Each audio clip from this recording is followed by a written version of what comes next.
안녕하세요. 맥키니치 투자클럽입니다. 셀트리온. 자, 전환사채 발행 계획 없다. 이제 홈페이지에 한번 게재됐던 내용인데 오늘 또 기사가 좀 나왔죠. 허위 광고 관련해서. 자, 수급상으로는 외국인, 기관, 프로그램 쪽에서 다 매도가 일단 나왔습니다. 주가는 이제 종가상으로 갭다운 양봉이 되어서 17만 9,500원에 마감을 했습니다. 먼저, 이 부분 살펴봐 드리도록 하겠습니다. 먼저 개장 전 미증시 지금 이제 막 이제 개장을 했습니다. 이 부분 한번 살펴보겠습니다. 흐름. 어제 이제 CPI 관련되는 부분 충격이 주어지었고 바로 이제 생산자 물가. 그러니까 생산자 물가가 이제 시차를 두고 이제 CPI에도 영향을 주거든요. 그래서 이제 이 부분들이 어떻게 나왔는지가 굉장히 좀 중요하다. 그래서 Producer Price Rise at Fastest Pace in a Year. 그러니까 굉장히 빠르게 좀 PPI 관련되는 부분들도 올라왔다. 하지만 기대했던 것보다 좀 낮다. 그러니까 미국 같은 경우에는 이런 매크로 지표가 항상 예상치가 나오고 거기에 비해서 좀 좋으면 서프라이즈고요. 거기에 비해서 나쁘면 이제 쇼크입니다.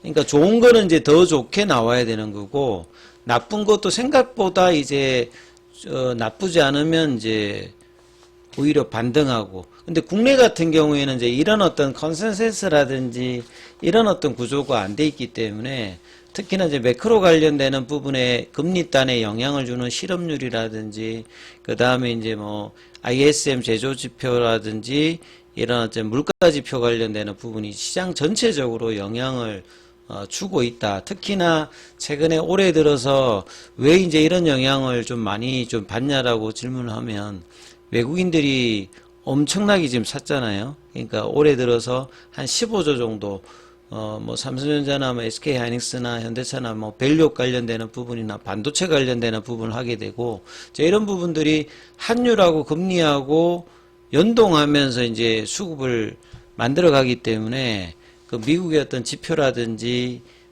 이 부분들이 직접적으로 국내의 어떤 수급에도 계속적으로 영향을 주고 있다. 구조상으로 이렇게 이해를 하시면 될 것 같고요. 그 다음에 연준의 리스크 리턴 투 painful inflation 레슨. 1970년대 미국 같은 경우에는 인플레이션에 대해서 굉장히 극심한 1차 오일 쇼크, 2차 오일 쇼크로 굉장히 어려움을 겪었기 때문에 인플레이션 하면 굉장히 뭐 두려워합니다, 사실은. 그런 어떤 관점에서 연준의 어떤 이야기. 그 다음에 이제 지역 연준 총재들이 대부분 지금 매파적인 이야기들을 많이 하는데 존 윌리엄스 이제 이분 같은 경우는 이제 뉴욕 그 연준 총재, 연은 총재라고 보시면 되겠죠. 여기 같은 경우에 여전히 expect cut, 그러니까 금리 인하 관련되는 부분이 범피라고 하는 게 울퉁불퉁하다는 거죠, 지금. 어떻게 갈지 예상하기가 어려운 어떤 범피에도 불구하고 올해 금리 인하를 기대한다. 이런 어떤 이야기들이 이제 영향을 주면서 지금 나스닥은 일단 반등이 나오고 있고요. 다우지수 같은 경우는 0.11, S&P 500 같은 경우는 0.09 강보 앞세고요. 그 다음에 이제 중소형주 지표 러셀2000 같은 경우는 2.52% 많이 빠지고 있습니다. 그리고 스탁스 as higher as PPI printed comes in cool.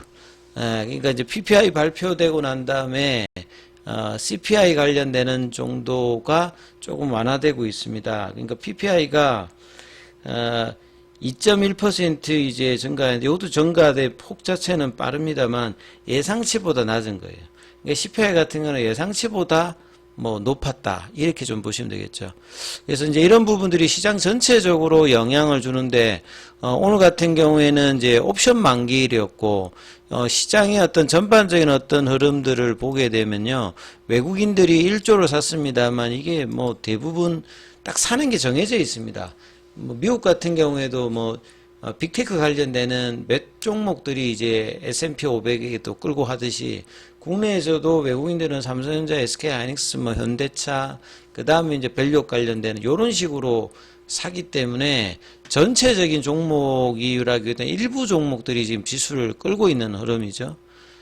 그래서 이제 외국인들 같은 경우는 코스닥, 근데 코스닥은 밸류업하고도 관련이 없잖아요. 성장주들은 지금 또 금리단 영향을 본래 3월 달이었다가 6월 달에 이제 유럽에서 뭐 20이라든지 스위스는 먼저 했고요. 그 영란은행이나 22 쪽의 금리나 관련되는 6월 달에 선제적으로 미국보다 빠르게 좀 될 것 같은 분위기였는데 지금 이제 9월 달 이야기들이 나오면서 지금 사는 것은 그런 영향에도 불구하고 가장 이제 지금 글로벌로 주도 섹터가 AI 관련된 반도체니까 예, 그쪽하고 흐름에 이제 좀 집중돼서 지금 외국인들이 사는 거죠.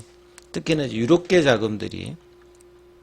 그 다음에 이제 기관 쪽은 오늘 이제 거래소 쪽에서 금융투자 중심으로 많이 팔았습니다. 코스닥도 여전히 팔고, 그다음에 연기금 같은 경우에도 최근에 이제 이 밸류 관련되는 부분에 투신과 더불어서 좀 매수를 하는 모습이고, 개인들 같은 경우에는 큰 폭의 매수는 아니었어요.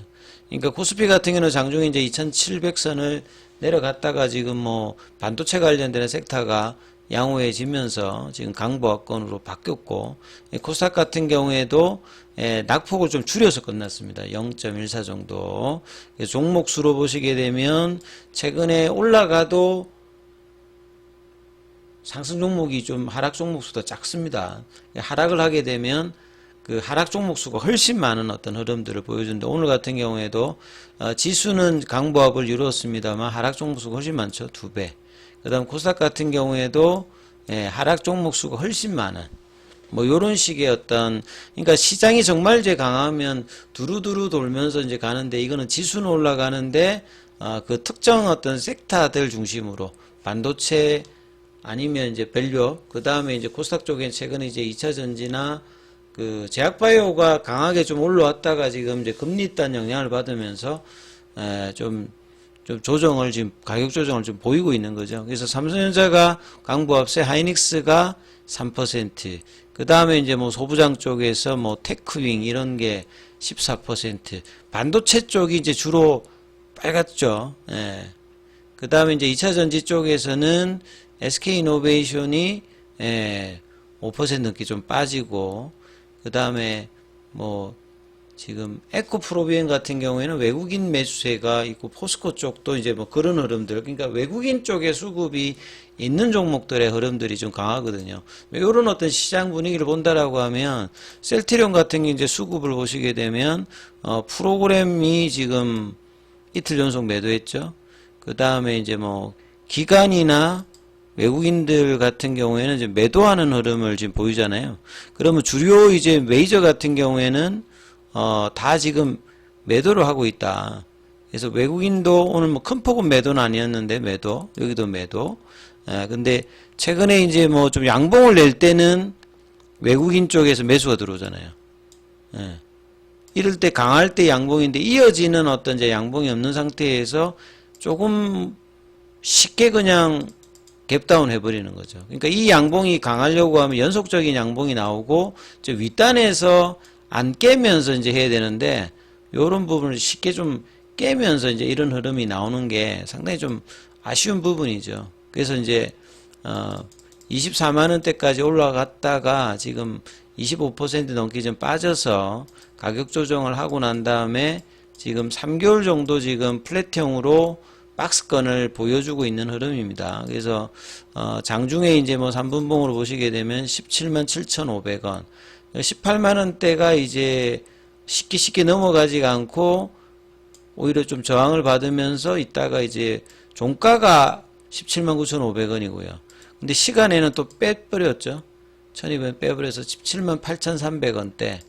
자, 그래서 18만원대 부분 항상 이제 빠지게 되면 바로바로 들어 올렸거든요.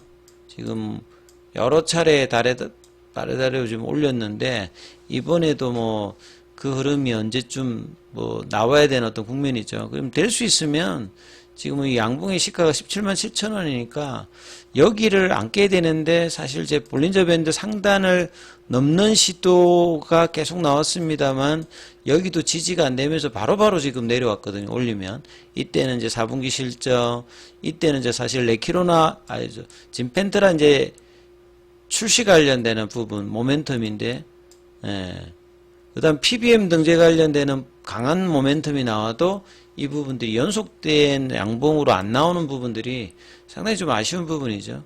제약 같은 경우는 이제 합병 관련되는 이슈가 주총 이후에 좀 불확실성으로 되면서 10만원권 밑단으로 가서 이제 10만원대가 좀 저항대 역할로 좀 살짝 바뀌어 있거든요. 그래서 이제 내일은 이 18만원대의 어떤 지지를 확인해주는 양봉이 다시 나와야 되는 어떤 국면이기 때문에 이 부분 좀 참조하시면서 흐름을 보셔야 되겠습니다. 여기까지 하겠습니다.